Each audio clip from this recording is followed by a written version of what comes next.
Good evening. Dresden, as many viewers would know, is the capital city of the Saxony state of the German Federation, and, after Leipzig, the second city of this Saxon state. For centuries, Dresden was both a capital and a royal center, being the residence of the electors and kings of Saxony. And if the term electors sounds curious, it has to do with the equally curious history of Germany, which is different from that of all other European countries. Until the 1870s, Germany was a literal quilt, a quilt of states and domains, some of not much larger than a large ranch in Texas. Some, but not all, of the rulers of the states were also electors, electors of him who was going to be called the King of the Romans. In turn, the king would be crowned as Emperor of the Holy Roman Empire by the Pope in Rome, as the first Emperor Charlemagne was so crowned in the year 800 AD. For the record, the last German emperor to be crowned by a pope was Charles V in 1530.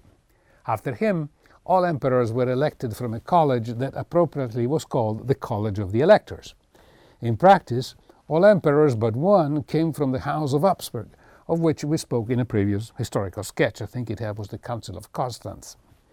As it happens, there have been three empires or Reich in the history of Germany. The First Reich was the longest, over 1,000 years, from 800 to 871, and in 1871 Germany was caught in the nationalistic fervor of Europe, and the mythical Prussian Prime Minister Otto von Bismarck unified all the German states and statelets into one country. To signify this historic change, the new arrangement, if you like, was called the Second Reich, which lasted until 1918, when Germany was defeated in World War I. And by an irony of destiny, in 1871, the German king was crowned emperor of the Second Reich, not in Germany, but in Paris, in the Hall of Mirrors at Versailles, following the defeat of the French army and the capture of France's last emperor, Napoleon III. End of this telegraphic survey of German history. In the context of this historical sketch, however, before February 14, 1945, Dresden was one of the many astonishing, beautiful European cities, with a marvelous architectural and cultural past. But at the very end of World War II, 2 months away from the end of the war in Europe, Dresden was destroyed in one night, and in a sequence of firebomb raids by the Allies. The most reliable number of victims is about 135,000, almost twice the dead at Hiroshima. But official Western sources, without any proof of how they reached the number, said that the victims were 25,000, and this we can safely consider as fake news, to use current terminology. One extra contributor to this mass incineration of people was the massive influx of refugees from the East. On February 14, 1945, the night of the raid, the Red Army was at less than 80 kilometers from the city, and with favorable wind conditions it was possible to hear the rumbling of the cannons of the front. The objective of this historical sketch is to give a concise account of this genocide and to place the event in the overall context of the Second World War. For reasons more political than historical, World War II has become a useful ideological landmark, if you like, or message board on which to anchor events, real or imagined, propaganda, facts and their interpretations, legend, myths and beliefs, according to personal, political and ideological inclination. For example, many of us think that the idea of German National Socialism had a shaky foundation, just as shaky as any other idea suggesting an almost metaphysical destiny of superiority, call it any way you wish, exceptionalism, or races especially selected by God for their superior ethnic characteristics, or similar. Equally, many of us think that World War I and World War II were avoidable, and there are books thoroughly elaborating this idea. But I think this preamble necessary because, however objective we may wish to be in judging a historical event, there is always a personal element in the judgment. And As I am sure I said before, should you disagree, remember what Mark Twain said on the issue: in all matters of opinion, our adversaries are insane. Now, in the instance of Dresden, there was no reason whatsoever for the destruction of this beautiful Florence of the North, if we can call it that way. Germany was close to defeat, which came 2 months later. The Red Army, as I mentioned, was very close by and advancing. And so much so that in the planning of the destruction of Dresden, Allied pilots were given special instructions not to bomb the Red Army. Besides, Dresden had no particular military significance. It escaped almost intact through the war. And it also hosted a large number of soldier prisoners of war. The people had got used to the idea that the city would be spared a bombing, but it was not to be. And again, to place the event into some context, we must very briefly look at the role of Britain, and in particular of Churchill, in World War II and his influence on this event. Now, history has glorified Churchill as the champion of freedom and Western values, as well as a master of the English language and certainly a master of oratory. As for language and oratory, no one can disagree. I have read his memoirs of World War II. His writing partakes of Dr. Johnson with some Shakespearean inflections. It is a pleasure to read, whether you agree or not with the specific details of the narrative. As for freedom, I think that some caution is appropriate. At the end of the 1930s, the mood in England was definitely against another war after the disasters of World War I, in which so many Englishmen died.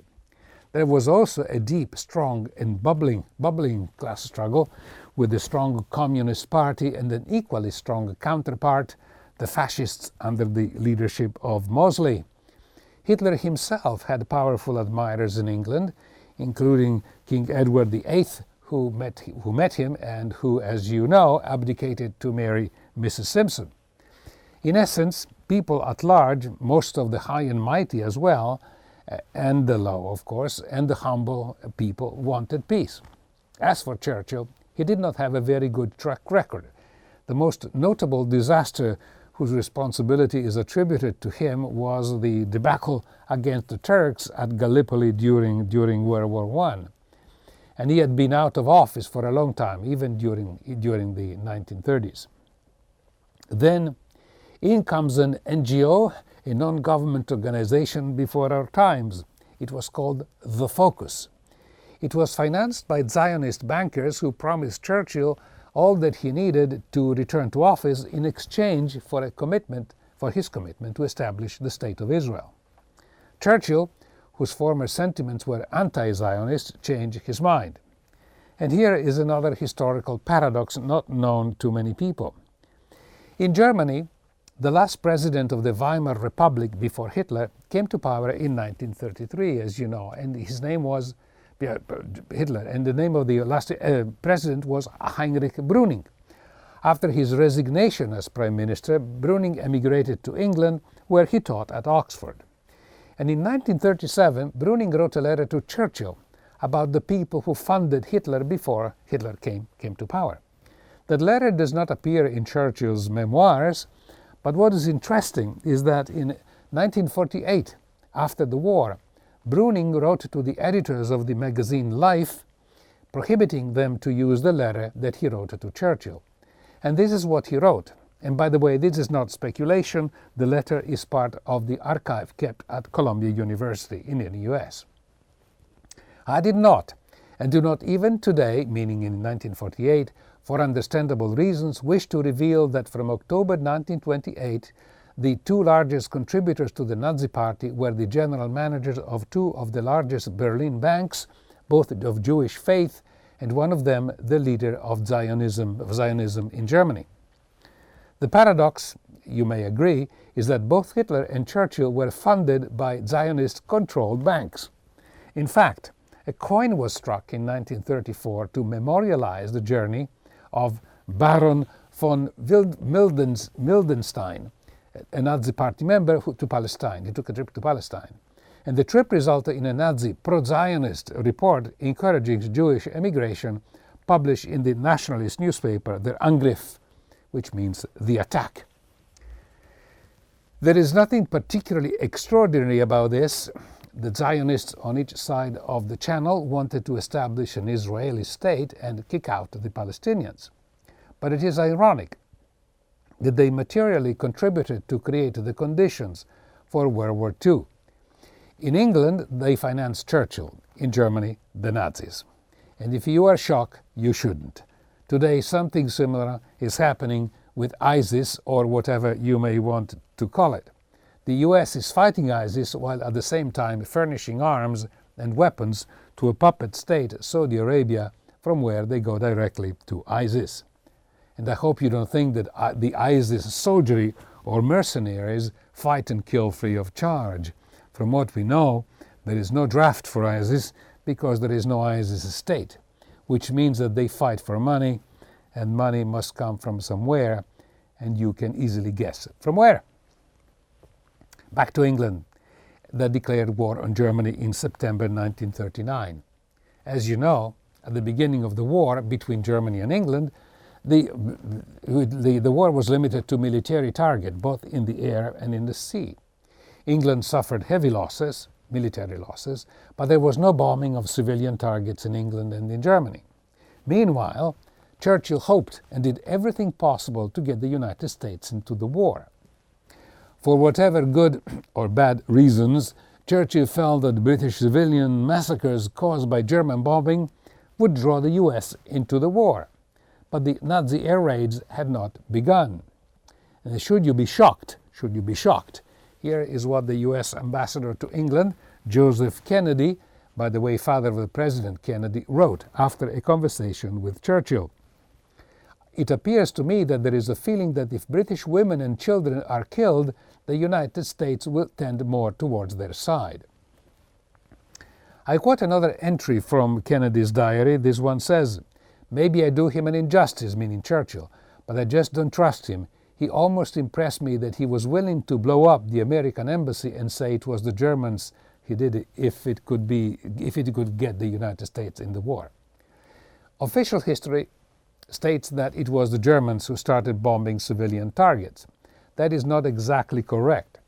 During one German air incursion into England, while the planes were following the River Thames to reach the industrial area of London, one German pilot lost his bearings and dropped one bomb in a non-industrial area.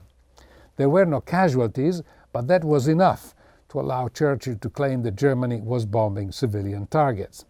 The British would retaliate, which then caused Hitler to retaliate in his turn, and the slaughter began. Still, from all the documentation available, it is clear that Hitler did not want a war with England or with France. Germany would guarantee the integrity of the British Empire, with the exception of the African colony of Tanganyika, which Germany lost as part of the arrangement at the end of World War I. Same thing with France. He wouldn't even claim Alsace-Lorraine, which the land that Germany annexed in 1871 and subsequently lost in World War I. Kennedy urged the British Foreign Secretary by the name of Halifax to give consideration to Hitler's peace terms, but Churchill was adamant, and so was the British press. No consideration would be given to any peace proposal from Germany. From the letters sent by the British public to Downing Street, we see that the overwhelming majority asked Chamberlain to end the war. Churchill was not yet Prime Minister, but he had already a commanding position regarding the direction of the war.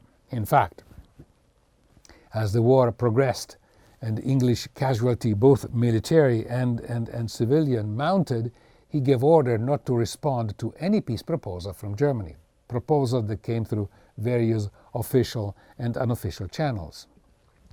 To end this long introduction, we should say that Churchill's main concern was the fear to lose and the desire to preserve the integrity of the British Empire.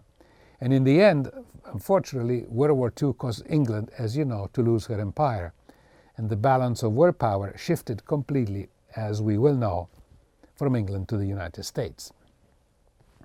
A very long preamble, you may say, but all events have a beginning, whatever the end may be. And I thought that with what I said so far, though very concisely, may help understand the subsequent developments. By February 1945, it was clear that Germany had lost. The Red Army, as I said, was inexorably advancing from the east and less than 80 kilometers east of Dresden. In fact, English airmen sent to bomb Dresden were given a British flag in which to wrap themselves in, and with written in Cyrillic characters, "I am an English citizen." This was in case they were to land, for whatever reason, in territory already occupied by the Russians. On the Western Front, the Allies, after the temporary setback that came down in history as the Battle of the Bulge, were weeks away from crossing the River Rhine at Remagen, made popular by Hollywood, and entering the German heartland. At the beginning of the month, with February 1945, Roosevelt, Churchill and Stalin had met at Yalta and had decided on how to divide Germany among themselves and how to deal with Europe when the war was over.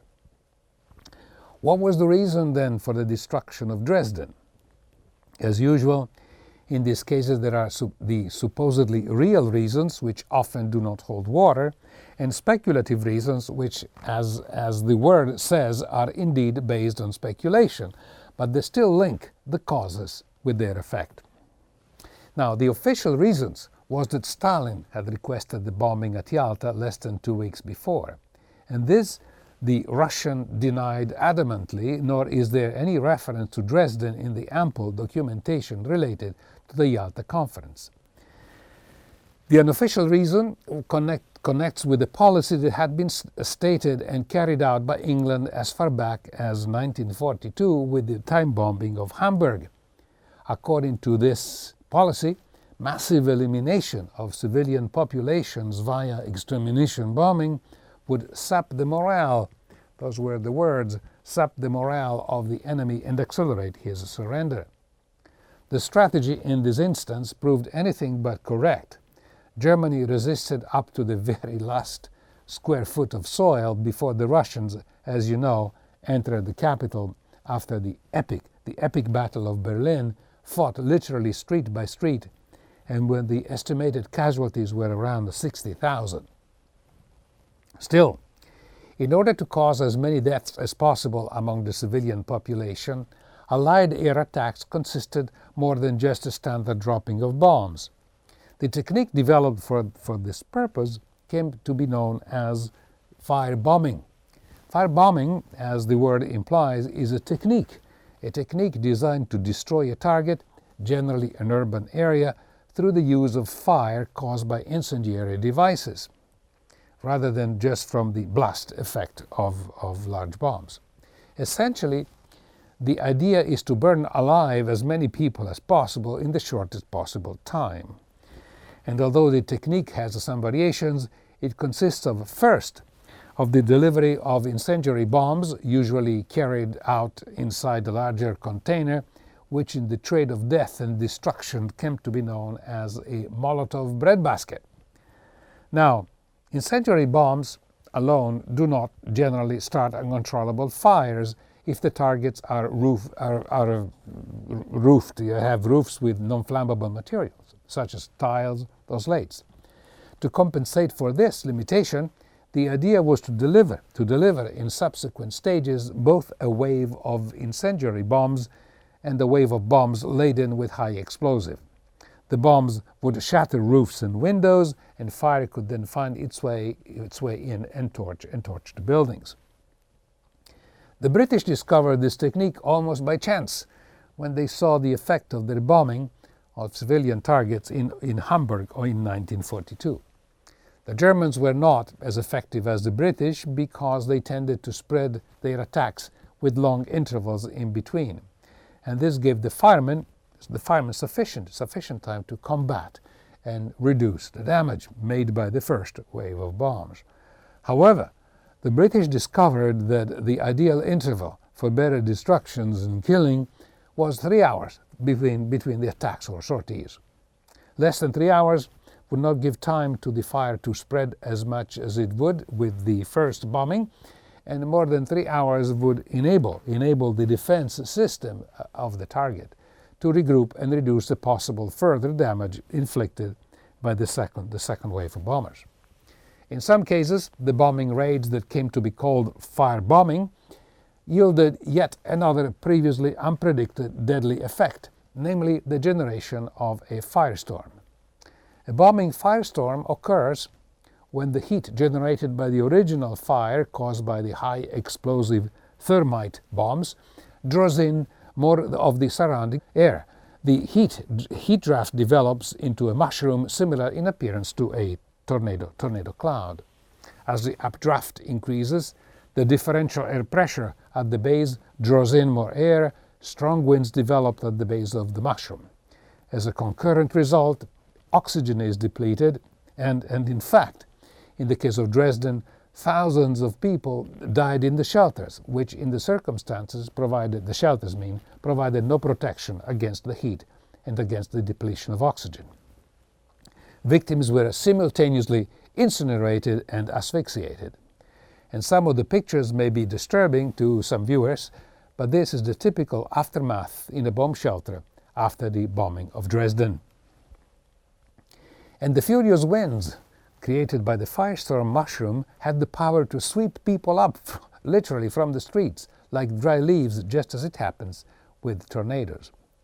A survivor recounts how he saw a young woman unable to escape from the inward draft and ending up in the column of the firestorm. In the case of the firebombing of Dresden, a number of conditions, however, occurred, all favoring this slaughter. And the conditions were: 1. The weather conditions for the double blow with a 3-hour interval turned out to be perfect. These preparations were timed with the accuracy of minutes and seconds. Had the first attack started just 15 or 20 minutes earlier or later, the results would have been very different. The Germans had a pretty strong force of night fighters, as they were called. They had even put in use their new and first jet fighter plane, the Messerschmitt 262, Me-262, which proved deadly when used, but its introduction was too late to affect the course of the war. For one thing, there was a shortage of fuel. The plants producing synthetic fuel were inexorably bombed, and consequently there was a German directive to limit the use of night fighters to the minimum. And in the night of the firestorm, the Air Corps commander of the airport, which was about 6 miles from Dresden, the commander couldn't even get approval to release the approval from Berlin. And when he finally got it, it was too late. Besides, the force of night fighters was diminishing. Many pilots had been killed, and all the others were tired as their schedule was really stretched to the limit. The airplanes used in the double blow on Dresden were of 2 types. The Lancaster was a heavy bomber, of which about 1,000 were employed in Dresden. Each Lancaster called a 4,000 or 8,000 pound high explosive blast bomb, and 12 other bombs housed in a container, each one of which contained another 236 4-pound incendiary bombs, altogether almost 3,000 incendiary bombs per plane. The other aircraft employed was the twin-engine Mosquito. The Mosquitoes were used to deliver marking flares to pinpoint the targets for the Lancasters. The first problem to solve for the airplanes, so far away from their bases, was to determine actually where they were geographically. And the technology improved substantially during the war, by the way. The equipment used was called the LORAN. It worked on the principle that radio waves aimed at the stratosphere under certain conditions are directed back towards the Earth. The beam waves would then be detected inside the aeroplane, which by the LORAN receiver, as you see in the image. When the beam waves sent from England were found, the equipment operators would determine the longitude and the latitude of the point where they just were. A limitation was that the reflected beams could not be received at a height of less than 19,000 feet, and this forced the planes into a very rapid descent from 19,000 to 4,000 feet, which was painful for the pilots and the crew, as you can well imagine. The Loran was a cumbersome piece of equipment, heavy. He could fit well in a Lancaster. In a mosquito plane, it limited the amount of the other load. In this occasion, there were 8 flare-carrying mosquitoes in the first attack, and one of them had the Loran equipment. The group of mosquitoes flew a different route from the heavy bombers from England, and when they activated the Loran equipment, they discovered to be about 20 miles away from Dresden. In the meantime, the first Lancaster heavy bomber had determined its position, also aided by recognizing via radar the unmistakable bend that the Elbe River makes near Dresden, and released its first green identifying flare, which also helped the mosquitoes direct themselves toward the target. In general, the task of the first heavy bombers was to point out the approximate position of the city with a green flare, and the task of accurate target pinpointing was left to the mosquitoes, as I said, flying low and marking the targets with red marker bombs. The flares were of several types of and colors. Some would have a parachute to slow their descent, and some of the heavy bombs carried by the Lancasters would also have a time delay. They would hit the ground but explode only later. In the next and concluding episode of this historical sketch on the destruction of Dresden, we will follow the actual 2-stage bombing, actually 3-stage bombing, and destruction of Dresden and its aftermath. Until then, I am Jimmy Moglia for Historical Sketches. Good night.